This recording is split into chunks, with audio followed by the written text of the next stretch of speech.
সকল নাইসেস কিচেনের সদস্যদের জানাই নমস্কার। আজ আমি বানাতে চলেছি আলুর দম আর লুচি।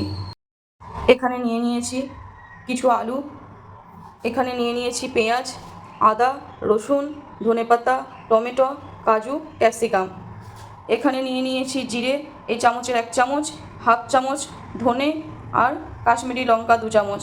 এখানে নিয়ে নিয়েছি কালো জিরে, তেজপাতা, নিয়েছি কোকোনাট পাউডার, আলুর দম মশলা, নুন, সোডা, চিনি, ময়দা, রিফাইন তেল, সরষের তেল।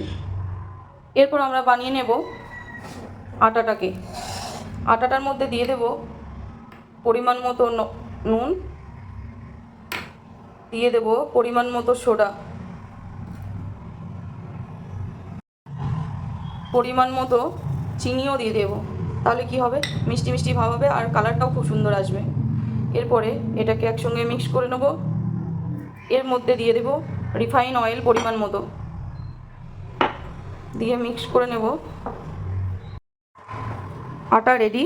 দেখুন আমি হাত দিয়ে চাপলে এরকম গুটিয়ে যাচ্ছে। তো এরপর আমি দিয়ে দেবো উষ্ণ গরম জল।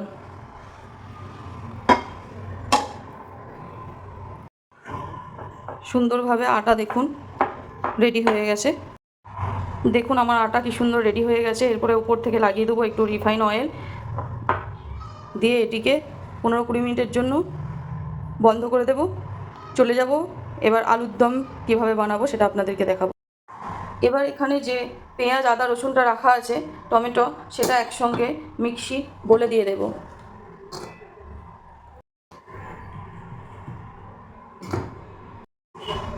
কাজুও দিয়ে দেব, পরিমাণ মতো দিয়ে দেব জল, দিয়ে এটা মিক্সিতে দিয়ে পেস্ট একদম রেডি।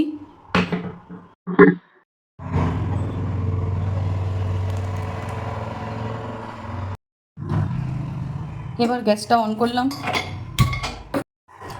কড়াই গরম হয়ে গেছে। এবার দিয়ে দেবো পরিমাণ মতো তেল,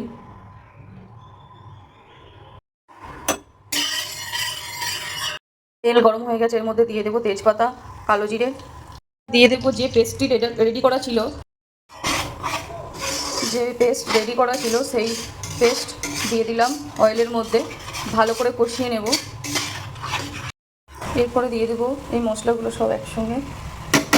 আপনারা যদি ঝাল খেতে চান তাহলে ঝাল দিতে পারেন। দিয়ে দেবো পরিমাণ মতো নুন। খুব ভালো করে নাড়িয়ে চাড়িয়ে কষাতে হবে, যেহেতু কাজু টমেটো আছে, তাহলে কড়াতে লেগে যাওয়ার ভয় বেশি আছে। মশলা রেডি হয়ে গেছে। এরপরে দিয়ে দেবো কেটে রাখা আলু।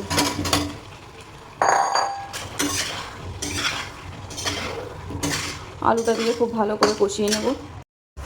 এরপরে দিয়ে দেবো একটু টমেটো সস। আপনারা চাইলে দিতে পারেন, নাহলে স্কিপ করতে পারেন, কিন্তু আমি দেব।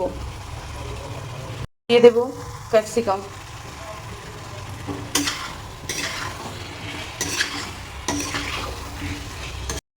একটা বাটিতে পরিমাণ মতো একটু দুধ নিয়ে নেব। এর মধ্যে দিয়ে দেবো 1 চামচ কোকোনাট পাউডার। খুব ভালো করে মিক্স করে নেব। এই রেডি করা কোকোনাট পাউডার আর দুধ একসঙ্গে মিক্স করে নিয়েছি। এরপর দিয়ে দেবো এর মধ্যে, খুব ভালো করে নাড়িয়ে চাড়িয়ে নেব। এর মধ্যে দিয়ে দেবো একটু পরিমাণ মতো জল, যেহেতু আলুটা সিদ্ধ হতে হবে। এটাকে ঢেকে দেব। 10 মিনিট আলুটাকে সিদ্ধ হতে দেবো, তারপরে আমি আবার ফিরে আসবো। রেডি হয়ে গেছে আমার আলুর দম। আলুও হয়ে গেছে। এরপরে দিয়ে দেবো আলুর দম মশলাটা।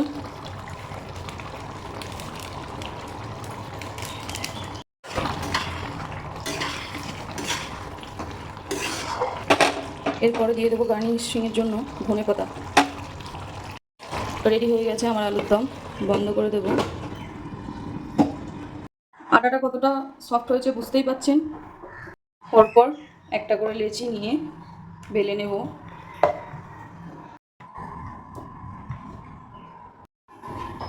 লুচিটা ভাজার জন্য কড়াইয়ের মধ্যে তেল নিয়ে নিয়েছি।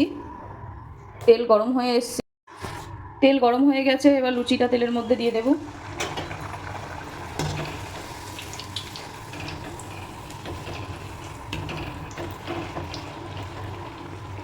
বুঝতেই পাচ্ছেন কত ফুলকো ফুলকো লুচি হয়েছে। পরপর ফ্রাই করে নেব।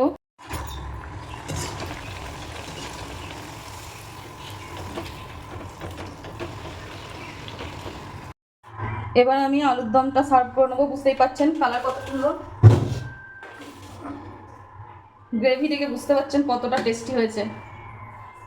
আপনারাও বানান, আপনারাও টেস্ট করুন আর আমাকে কমেন্টে বক্সে জানান।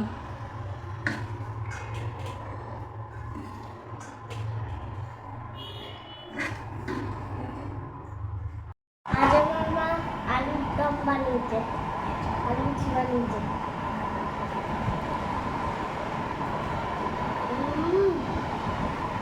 Yummy.